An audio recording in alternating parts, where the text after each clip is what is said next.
సరస్వతి జయంతి సందర్భంగా ఈరోజు వారు తెలంగాణ సాయుధ విముక్తి పోరాటంలో భాగంలో అప్పుడు వారు అరెస్ట్ అయి ఉన్న ఈ నిజామాబాద్ జిల్లా జైలులో వారి జయంతి వేడుకలను తెలంగాణ జాగృతి ఆధ్వర్యంలో ఈరోజు చేశాం. వారి 99వ జయంతి సందర్భంగా అందరికీ శుభాకాంక్షలు. వారు రాసిన ఏకైక పదం అంటే వారు ఎన్నో గొప్ప కవితలు రాసిండ్రు, ఎన్నో పాటలు రాసిండ్రు, ఎంతో సాహిత్య సేవ చేశారు. కానీ నా తెలంగాణ కోటి రత్నాల వీణ అనేది మాత్రం గొప్పనైన పదం.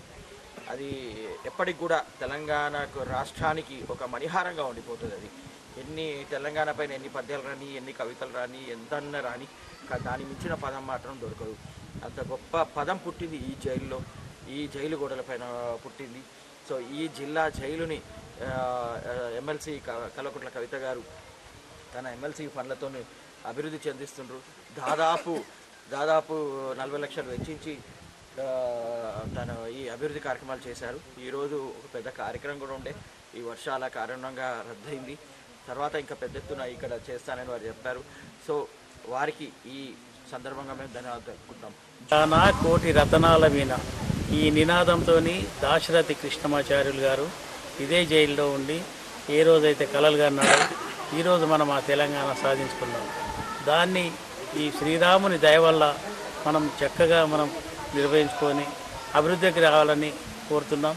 ఆ మహాత్ముడు, ఆ మహాకవి కలలు కన్న మన తెలంగాణను మరి బంగారు తెలంగాణగా, మరి మంచి ఈ భారతదేశంలోనే ఒక అత్యున్నతమైన స్థానంలో నిలిపే విధంగా ప్రతి ఒక్కరూ కృషి చేయాలని, అన్నిటికీ ఆ భగవంతుడు ఆశీస్సులు ఉండాలని, ఈ శ్రీరామచంద్రుని ఆలయంలోనే ఈ దాశరథిని బంధించడం వల్ల ఈ మరి రాముని ఏదైతే పాలన ఎట్లా ఉంటుందో ఆ రకంగా ఉండాలని చెప్పి కోరుకుంటున్నాం.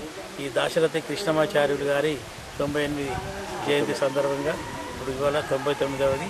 మరి అందరికి కూడా మరి శుభాకాంక్షలు తెలుపుకుంటున్నాము.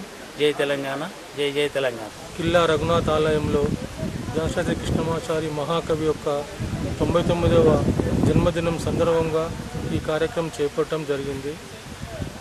ఎప్పుడైతే తెలంగాణ విమోచన ఉద్యమం నడిచిందో ఆ రోజుల్లో కృష్ణమాచారి మహాకవి గారిని ఈ నిజామాబాద్ కిల్లా జైల్లో బంధించి ఉన్నారు. కాబట్టి దాన్ని పురస్కరించుకొని ఈ జైల్లో ఒక మ్యూజియం ఏర్పాటు చేయడానికి, ఆయన యొక్క కవితలను కానీ ఆయన విగ్రహాలను కానీ మ్యూజియం టైప్ ఏర్పాటు చేయడానికి ఎమ్మెల్సీ కవిత గారు తన ఫండ్స్ ద్వారా ఇక్కడ చాలానే చేసి ఈరోజు కార్యక్రమం ఉండే. అనివార్య కార్యాలు వాతావరణం సరిగా లేనందున ఆ కార్యక్రమం పోస్ట్పోన్ అయింది.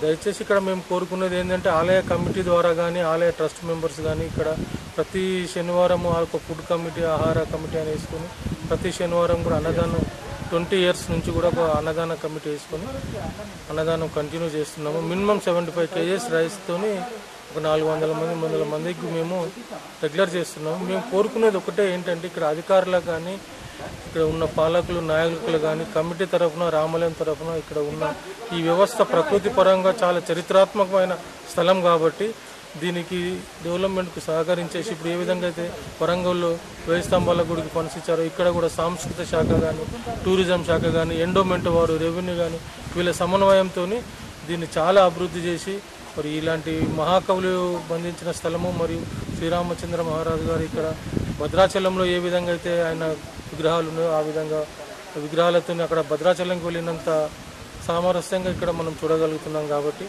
ఈ గవర్నమెంట్ ఏంటంటే కొంచెం సమన్వయం చేసి 4 శాఖలతో దీని ప్రాచీన్యతను కాపాడాలని కమిటీ తరఫు నుంచి ఆలయ కమిటీ కానీ, ఆహార కమిటీ కానీ మా యొక్క విన్నపం.